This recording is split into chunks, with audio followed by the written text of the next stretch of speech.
So, guys, I saw this post and I want us to talk about it, okay? So, a lady came out to say, guys, what have I done wrong?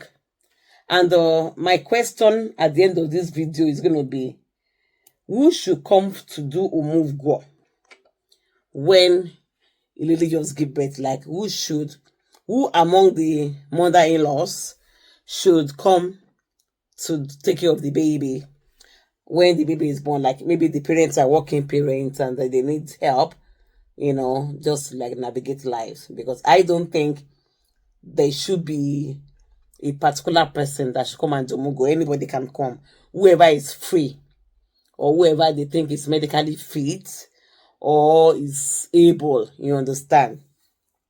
So this lady lives abroad with her husband and they're expecting a baby. And then when it was time for them to say, okay, who's going to come between the two mother-in-laws to come look after the baby? And I think the lady suggested her mother. Normally, women will always suggest their mother. I don't know why. Maybe you think you're going to be able to relate more with your mother, take care of you better, But the husband refused and said, no, it's going to be my mother. With all her effort over me.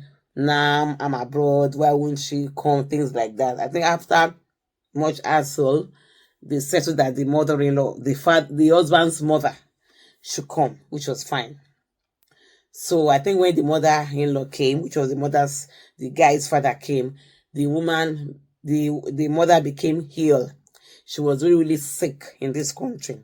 Okay, maybe it's the weather, maybe the woman has some underlying health conditions. I wouldn't know. So it got to the point that even the essence in which the woman even keeps it did not even happen. Like they were even the one taking care of the mother after the girl had given birth, because the mother is already sick. They were now taking the woman from one hospital to the other here in the country.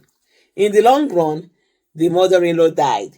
She passed, So maybe what I did not know from that post was if the mother had some underlying conditions, or is it cold because it happened during winter that really, really affected the mother, and they were not so maybe if they had the time of that one, they were not patching things or thinking she was going to get better, maybe they would have sent her back to Nigeria or something.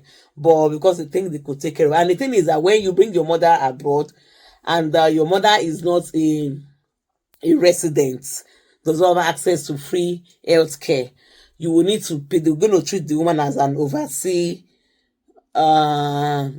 patient, which means that you have to pay a lot of money, thousands of pounds, for your for the treatment. Okay, maybe I wouldn't know. Maybe the children were not rich, the husband and the wife were not rich enough to pay that, or they were just doing some medication for the mother. Unfortunately, this woman passed. I wouldn't know if the woman was taken back to Nigeria because it's going to be expensive when you have to take cups back. It's expensive when you're person. So I wouldn't know how that really played out. But the lady said the issue now is that her husband is now always annoyed towards her and the baby, because he believed if his mother had not come to the UK, the woman his mom wouldn't have died. But it was a decision to allow this woman to come. Because you believe, it's not a matter of saying your mother should come abroad because you now live abroad. You want them to, if you know that they are not medically fit, or they are not strong enough to withstand the weather or the atmosphere, the new area, you can look after your parents back in your countries and give them good life. You understand? And if you think you don't want to be too, they're going to be missing. You can be, if you are so blessed, you can be going back home from time to time to go look after them, to go see them, just to make them not to be missing you much. You understand? Now the lady said the husband is now cranky. He doesn't want to talk to her.